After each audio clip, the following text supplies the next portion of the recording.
He built an empire in media, shaped the entertainment industry for generations, and lived a seemingly open-book life, married for over 2 decades to one of fashion's most iconic names. But behind the success, behind the headlines, there was something Barry Diller never said out loud. Not until now. At 83, the billionaire mogul has finally revealed what many had suspected, and what even more had never dared to guess. After decades of silence, Diller has come out as gay. But this isn't just a coming-out story.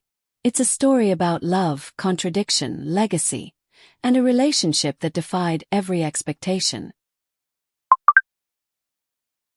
From the outside, Barry Diller and Diane von Furstenberg looked like a power couple cut from stone. He, the mastermind behind companies like IAC and Fox. She, the creator of the wrap dress that defined an era. Elegant, influential, and enviably private. They married in 2001, but their connection stretched back to 1974. A decades-long dance that involved passion, distance, reconciliation, and ultimately marriage. And all the while, whispers followed Diller. Rumors. Speculation. But nothing concrete. Nothing confirmed. Just one lingering question. Who was Barry Diller really? On May 6, 2025, Diller dropped a bombshell.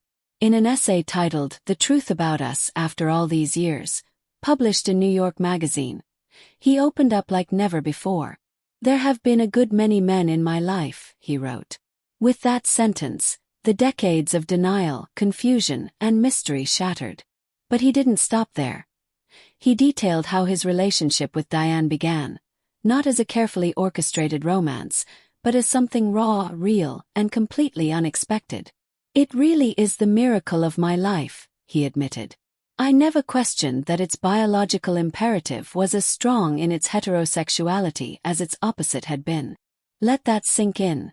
Diller was clear. His love for Diane didn't erase his attraction to men. And his attraction to men didn't make his love for Diane any less real. Barry met Diane in 1974. It wasn't fireworks right away. In fact, he described it as starting with indifference. But that quickly turned into a bond neither of them could explain. They dated, split in 1981, went their separate ways for a decade, then somehow found their way back to each other. They married on February 2, 2001. In that time, Diane had other partners. She even said in a 2010 interview, "I did leave him and I went with other men, but they always ended up being jealous of Barry. Not the other way around." Their love didn't follow traditional rules. It didn't need to. For years, people wondered about Barry's sexuality. Media insiders traded rumors. Celebrities whispered. And fans speculated. But Barry never confirmed, never denied, until now. He wrote, "I have never questioned my sexuality's basic authority over my life. I was only afraid of the reaction of others." That line cuts deep. How many people, especially men of power and reputation, hide parts of themselves just to protect a legacy? Diller decided to face that fear, not for validation but for truth. If you're trying to understand their marriage, stop looking for rules. It doesn't fit any. Diane and Barry weren't conventional. They weren't performative. They were just connected. They shared passion, as Barry recalls with clarity. Plain and simple, it was an explosion of passion that kept up for years. And if you need proof of how real that passion was, consider this. Music mogul David Geffen once walked in on the couple during a rather private moment. An awkward, unexpected interruption, but one that adds a surprisingly human twist to their mythic romance. They weren't faking it. They weren't hiding. They were just living in their own rhythm, regardless of what anyone else thought. In his essay, Diller says something profound and timely. Sexual identities are much more fluid and natural, without all those rigidly defined lanes of the last century. It's not just about being gay or straight anymore. It's about connection, authenticity, and letting go of societal scripts. Barry didn't choose between loving men and loving Diane. He didn't need to. And in today's world, where people are challenging definitions every day, his story resonates more than ever. challenges the way we think about love, attraction, and the boxes we put ourselves in. So what happens now? That's the big question. What does this change? Will Barry Diller's legacy be redefined? Will the media praise his honesty, or pick it apart?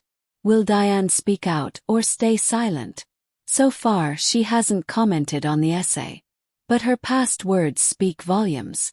"At the end he got me," she once said. "And I'm happy he got me. He's the pillar of our family." That's not a soundbite. That's a declaration. And it makes one thing clear. Whatever people might say, whatever rumors may swirl, Barry and Diane know exactly what they are to each other. This isn't just a story about a billionaire coming out. It's a story about love that breaks the rules, honesty that takes decades to emerge, and the mystery of human connection. Barry Diller didn't need to reveal this. He's 83. He could have taken his truth quietly to the grave. But he didn't. He spoke up.